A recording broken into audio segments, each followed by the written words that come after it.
सभी साथियों को नमस्कार। आपका अपने यूट्यूब चैनल टीचर हेल्पलाइन मुक्की में हार्दिक स्वागत है। साथियों, आज की वीडियो हम लेकर आए हैं विद्या संबल योजना के बारे में। विद्या संबल योजना की चर्चा आपने जरूर सुन ली होगी। इस वीडियो में हम जो ऑथेंटिक सोर्स है, जो मुख्य सचिव महोदय ने जिला कलेक्टर महोदय को जो पत्र लिखा है, वो हम देखेंगे।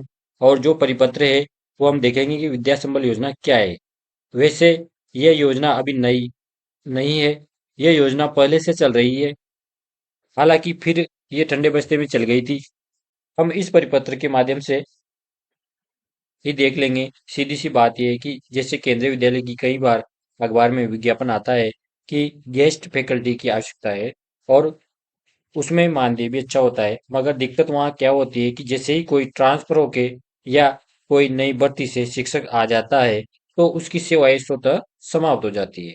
अब वो कितनी हो सकती है, 1 महीने, 2 महीना से, या 1 साल, 2 साल, जो भी है, कोई फिक्स नहीं है उसमें। जब तक कि वहाँ उस पद पर कोई शिक्षक नहीं आ जाए जो कि स्थायी शिक्षक राज्य सेवा से, तब तक वह उस पर काम करता है। यहाँ मानदेय अच्छा है, ये यहाँ की अच्छी बात है, क्योंकि जो यूजीसी के नियम है उनके अनुसार यहाँ पे मानदेय दिया जाता है, परंतु यह पूर्णतः अस्थायी है। ये आपको क्लियर हो जाना चाहिए। जो विद्यार्थी मान लीजिए कम वेतन में किसी निजी स्कूल में काम कर रहे हैं, उनके पास योग्यता है, तो फिर वो यहाँ पे आ सकते हैं, क्योंकि यहाँ मेरिट भी बनेगी। मान लो 50 विद्यार्थी आए किसी एक पद के लिए, फिर उनके लिए कोई कलेक्टर महोदय जो है, या फिर कोई समिति जो तय करेगी कि भाई किस योग्यता के आधार पे सिलेक्शन करें। तो आपके 10वीं 12वीं से लेके मान लीजिए आप फर्स्ट ग्रेड के लिए आए तो एमए, सेकंड ग्रेड के लिए तो ग्रेजुएशन के नंबर देके उनकी मेरिट बनाए, अनुभव भी जोड़ेंगे। ठीक है, जो कुछ भी रहेगा वो आगे की चीजें है। ठीक है, अब देखते हैं। कार्यालय मुख्य सचिव समस्त जिला कलेक्टर्स को पत्र लिखा गया है। विद्यालयों में शैक्षणिक गुणवत्ता सुनिश्चित करने हेतु विद्या संबल योजना की प्रभावी क्रियान्वयन के संबंध में राज्य सरकार द्वारा विद्यालय में शिक्षण व्यवस्था को सुदृढ़ करने तथा विद्यार्थियों को गुणवत्तापूर्ण शैक्षणिक सहयोग उपलब्ध कराने के उद्देश्य से विद्या संबल योजना के अंतर्गत दिशा निर्देश जारी किए गए हैं। परिपत्र में निर्धारित प्रावधानों के अनुरूप योजना का समयबद्ध एवं प्रभावी क्रियान्वयन इस शैक्षणिक सत्र के लिए सुनिश्चित किया जाना है। आपके जिले में विद्या संबल योजना के क्रियान्वयन संदर्भित परिपत्र में निर्धारित पात्रता, चयन प्रक्रिया, आवश्यकता के आकलन, मानदेय, कार्य दायित्व, अभिलेख संधारण तथा अन्य शर्तों के अनुसार पूर्ण पारदर्शिता के साथ किया जाए। ठीक है, इस प्रकार का ये पत्र दे रखा है, आपके पास पहुंच गया होगा। इसके बाद देखेंगे 30/3/2021, यानी कि जो पुरानी योजना चल रही थी अपने, उसमें ज्वाइनिंग नहीं हो पाई थी, जो जो 2021 के लगभग शुरू हुई थी, उस परिपत्र को भी इसमें जोड़ा गया है। ये वो योजना वही योजना है, इसको नई तरीके से यानी कि वापस शुरू किया गया है। उस समय कुछ रिजर्वेशन की वजह से समस्या आ गई थी, इसलिए उस योजना को स्थगित कर दिया गया था। 2021 वाले आदेश में क्या दे रखा है, विभिन्न विभागों द्वारा संचालित शिक्षण संस्थानों, विद्यालयों, महाविद्यालयों, आवासीय विद्यालयों एवं छात्रावासों में विषय विशेषज्ञ अनुभवी व्यक्तियों को गेस्ट फैकल्टी के रूप में लेने के लिए विद्या संबल योजना के संबंध में दिशा निर्देश एवं प्रक्रिया।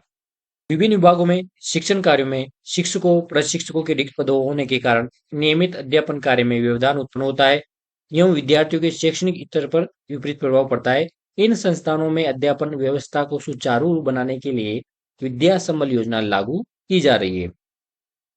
इस संबंध में दिशा निर्देश दिए हुए हैं। विभाग द्वारा प्रतिवर्ष शैक्षिक सत्र आरंभ होने से पूर्व रिक्त पदों का आकलन किया जाएगा। इन पदों पर नियमित नियुक्ति हेतु अभ्यर्थना तैयार कर भर्ती हेतु निर्धारित प्रक्रिया का पालन करते हुए भर्ती संस्था को भेजी जाएगी। नियुक्ति प्रक्रिया में विलंब को देखते हुए विभाग नियमों में प्रावधानित अत्यावश्यक अस्थायी आधार पर नियुक्ति की प्रक्रिया भी प्रत्यक्ष से आरंभ कर सकेगा। इन दोनों प्रक्रियाओं के पूर्ण होने में लगने वाले समय को ध्यान में रखते हुए विभाग गेस्ट फैकल्टी के माध्यम से अध्यापन कार्य निम्न निर्देशों के का पालन करते हुए करा सकेंगे। जो निर्देश है क्या क्या दे रखे हैं, गेस्ट फैकल्टी केवल स्वीकृत रिक्त पद के विरुद्ध ली जा सकेगी। ठीक है, जो खाली पद है उसी पर ही गेस्ट फैकल्टी ली जा सकेगी।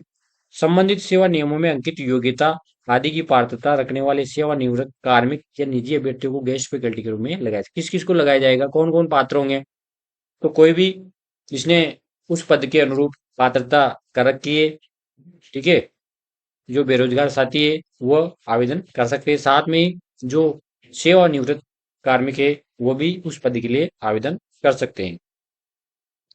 गेस्ट फैकल्टी का चयन किस प्रकार रहेगा? संस्था प्रधान सीधे ही अपने स्तर पर संस्था में रिक्त चल रहे पदों पर संबंधित सेवा नियमों में अंकित योग्यता आदि की पात्रता रखने वाले अभ्यर्थियों का परिपत्र में वर्णित दरों पर बजट उपलब्धता की शर्त के अधीनस्थ अध्ययन गेस्ट फैकल्टी रख सकेंगे। या तो संस्था प्रधान जी उनका चयन करेंगे या फिर जिला कलेक्टर महोदय द्वारा जो चयन समिति रहेगी उस आधार पर उनका चयन किया जाएगा। योजना क्या है? यह योजना एक अस्थायी योजना है, ठीक है, इसमें कोई स्थायी नौकरी नहीं है। के बाद यह योजना अगर कोई व्यक्ति ट्रांसफर से या नई भर्ती से आता है तो वह उसका सेवा वहीं समाप्त हो जाएगी, यानी कि यह योजना अस्थायी है, ठीक है। इस योजना में आपको शपथ पत्र अनिवार्य रूप से देना पड़ेगा कि मैं आगे कभी भी इस पद के लिए कोई केस वगैरह या कोई दावा नहीं करूंगा। इसके बाद में सत्यापन का भुगतान। इस योजना में आपको सत्यापन के भुगतान यानी कि आपका कार्य संतोषजनक होने के बाद ही आपको भुगतान किया जाएगा। आगे देखते हैं। जिला स्तरीय समिति के माध्यम से प्रत्येक जिले में एक जिला स्तरीय समिति होगी जिसमें अध्यक्ष जिला कलेक्टर या उनके द्वारा मनोनीत अधिकारी होंगे। इस प्रकार से ये पात्रता दे रखी है और इसमें दे रखा है कि किस प्रकार से चयन समिति का निर्माण होगा, किस प्रकार से आपको चयन किया जाएगा। इसके बाद में गेस्ट फैकल्टी तो मानदेय कितना रहेगा, तो ध्यान रखिए आपको पद दे रखा है यहाँ पर ग्रेड थर्ड यानी कि तृतीय श्रेणी अध्यापक जो 1 से 8 तक पढ़ाते हैं उनके लिए आपको प्रति घंटा मानदेय 300 रुपये मानदेय मिलेगा। यानी कि आप 1 घंटा पढ़ाएंगे तो 300, 2 पढ़ाएंगे तो 600, 3 पढ़ाएंगे तो 900। लेकिन यहाँ पर आपको ध्यान रखना है आपको अधिकतम मासिक मानदेय 21,000 रुपये ही मिल पाएगा। आप 2 पढ़ाओ या 3 पढ़ाओ या 3 से ज्यादा पढ़ाओ तब भी आपको, अगर आप 21,000 से कम प्रति घंटा पढ़ाते हो, जैसे आप 2 घंटा पढ़ाते हो तो आपको 600 रुपये, 600 के हिसाब से आपको 18,000 रुपये महीना मिल जाएगा, ठीक है। उसके बाद में अगर आप ज्यादा पढ़ाते हैं तब भी आपको अधिकतम 21,000 रुपये ही मिल पाएंगे। उसके बाद में ग्रेड सेकंड, इसमें 9 से 10 तक कक्षाएं संचालित होती है, यानी कि उन कक्षाओं को ग्रेड सेकंड द्वारा पढ़ाया जाता है। इसमें आपको 350 यानी कि 350 रुपये प्रति घंटा मानदेय मिलेगा और इसमें आपको अधिकतम 25,000 रुपये मासिक सैलरी मिल पाएगी। इसके बाद में आपको ग्रेड फर्स्ट जो 11 से 12वीं तक पढ़ाते हैं इनको आपको 400 रुपये प्रति माह मिलेगा और ये अधिकतम इनकी 30,000 रहेगी। इनके बाद अनुदेशक, प्रयोगशाला सहायक, ठीक है, ये विद्यालय स्तर पर जो पद है ये दे रखे हैं और उनका मानदेय दे रखा है। इसके बाद में आता है आपके विश्वविद्यालय, महाविद्यालय, तकनीकी महाविद्यालय या पॉलिटेक्निक कॉलेज, जहाँ पर आपके सहायक आचार्य, सह आचार्य या आचार्य की पोस्ट रहती है। तो आप वहां पर प्रति घंटा सहायक आचार्य के लिए आपको 800 रुपये, अधिकतम 45,000, सह आचार्य के लिए आपको 1,000 रुपये प्रति घंटा, अधिकतम 52,000 और आचार्य के लिए आपको 1,200 रुपये प्रति घंटा मानदेय मिलेगा और अधिकतम आपकी मासिक मानदेय होगा 60,000 रुपये। इसके बाद में कुछ सेवाएं दे रखी है, शर्तें दे रखी है, इसके अनुरूप ही ये सुनिश्चित किया जाएगा, ठीक है। गेस्ट फैकल्टी के कार्य की समुचित मॉनिटरिंग की व्यवस्था कर उनके संतोषजनक कार्य सत्यापन के आधार पर ही भुगतान की कार्यवाही की जाएगी, यानी कि आपकी सेवा संतोषजनक है तभी आपको भुगतान मिलेगा। रिक्त पद भरे जाने पर उपरोक्त व्यवस्था स्वतः समाप्त समझी जाएगी। जैसा कि मैंने बताया था, अगर वो रिक्त पद है अगर वो भर चुका है या उस पर आपको ज्वाइनिंग लेने के बाद कोई दूसरा आ गया है सीधी भर्ती से, तो आपका व्यवस्था, आपकी जो सेवा है वो स्वतः समाप्त समझी जाएगी। चूंकि छात्रावासों में शिक्षकों के पद सर्जित नहीं होते हैं, अतः छात्रावासों में कठिन विषयों की कोचिंग के लिए रिक्त पदों संबंधी बाध्यता नहीं होगी। कोचिंग के लिए संस्था प्रधान सीधे ही अपने स्तर से अथवा उक्त चयन प्रक्रिया का पालन करते हुए या उपलब्ध बचत प्रावधान सीमा तक बिंदु संख्या 5 में वर्णित दरों के आधार पर भुगतान कर सकें। इस संदर्भ में ये पूरी आपको अच्छी तरीके से देख लेना है। इसके बाद आपको जो ये शपथ पत्र है इसको भर लेना है, ठीक है। और इसके जो शपथ पत्र में जो पॉइंट दे रखे हैं उनको आपको अच्छी तरीके से पढ़ लेना है। उसके बाद में ये प्रारूप दे रखा है। साथियों, विद्या संबल योजना के बारे में पूरा डिस्कस आप लोगों ने देखा, समझा, ठीक है। अब आप बोलेंगे कि सर पदों का विवरण कैसे, या फिर इसके फॉर्म कब आवेदन किए जाएंगे, तो इसके फॉर्म के लिए आपको अलग से सरकार या विभाग द्वारा नोटिफिकेशन जारी किया जाएगा, जिसमें डेट दी हुई रहेगी कि आपको ये इतनी तारीख से इतनी तारीख तक आवेदन करने हैं। इसके बाद में चयन समिति का भी आपको दे दिया जाएगा, ठीक है। आवेदन कौन कर सकता है? सेवानिवृत्त शिक्षक, अधिकतम आयु 65 वर्ष तक होनी चाहिए। लेवल 1, लेवल 2 के लिए सेवानिवृत्त शिक्षकों को रीट में छूट का प्रावधान दिया हुआ है, ठीक है। इसके बाद में आवश्यक डॉक्यूमेंट कौन कौन से हो सकते हैं? तो आपकी जो शैक्षणिक योग्यता है, प्रमाण पत्र, पहचान पत्र, मूल निवास प्रमाण पत्र, जाति प्रमाण पत्र यदि लागू हो तो, ठीक है।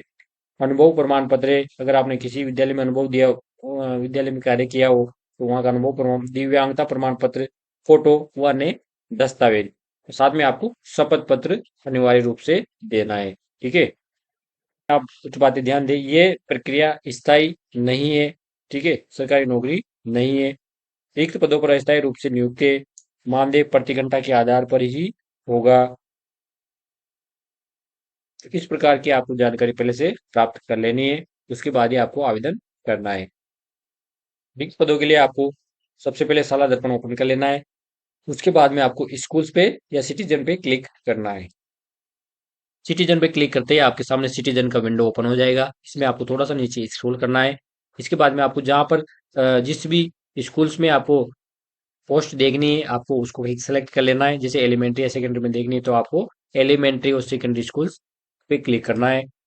क्लिक करने के बाद में आपको डिस्ट्रिक्ट, ब्लॉक व कौन सा एलिमेंट्री या सेकेंडरी में जो भी देखना है, वो आपको यहाँ पर सेलेक्ट करना है और कैप्चा डाल के सर्च पे क्लिक करना है।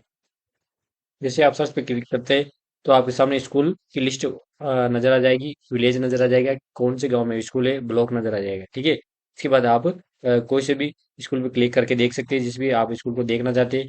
जैसे आप इस पे कर्सर ले जाएंगे, तो आपके सामने ये ऐसा डैशबोर्ड ओपन हो जाएगा, ठीक है। इसके बाद आपको व्यू मोर पे क्लिक करना है। व्यू मोर पे क्लिक करने के बाद में आपको स्कूल प्रोफाइल डिटेल्स नजर आ जाएगी, ठीक है। इसके बाद स्टाफ स्कूल में आपको जो भी, जैसे सीनियर टीचर हिंदी, तो आपको यहाँ पर खाली आ रहा है, तो ये यानी कि आपका सीनियर टीचर हिंदी का पद खाली है। इसके बाद में बाकी सब पद भरे हुए हैं, ठीक है। इसके बाद में नीचे फिजिकल एजुकेशन टीचर यानी पीटीआई का पद भी खाली है। तो आप जो भी आपको सामने पद खाली कुछ भी नजर नहीं आए, इसका मतलब है ये पद रिक्त है, तो आप उस पर आवेदन कर सकते हैं। या फिर आप उस स्कूल के एचएम से संपर्क करके पदों के बारे में जानकारी भी आवेदन कर सकते हैं। साथियों, आज की इस वीडियो में हमने जाना विद्या संबल योजना 2026 गेस्ट फैकल्टी बनने का सुनहरा अवसर है। उसके लिए आपको सारी जानकारियां बताने की प्रयास किया। इसके बाद में जो भी विद्या संबल योजना से संबंधित सूचना आएगी, आपको जरूर बताएंगे। इसके लिए आपको सबसे पहले हमारे यूट्यूब चैनल को सब्सक्राइब करना होगा, ताकि आने वाली सूचनाएं हम आप तक पहुंचा सके। साथियों, अगर आपको वीडियो अच्छा लगा है, तो वीडियो को लाइक करें, शेयर करें व सब्सक्राइब करना ना भूलें। Thank you.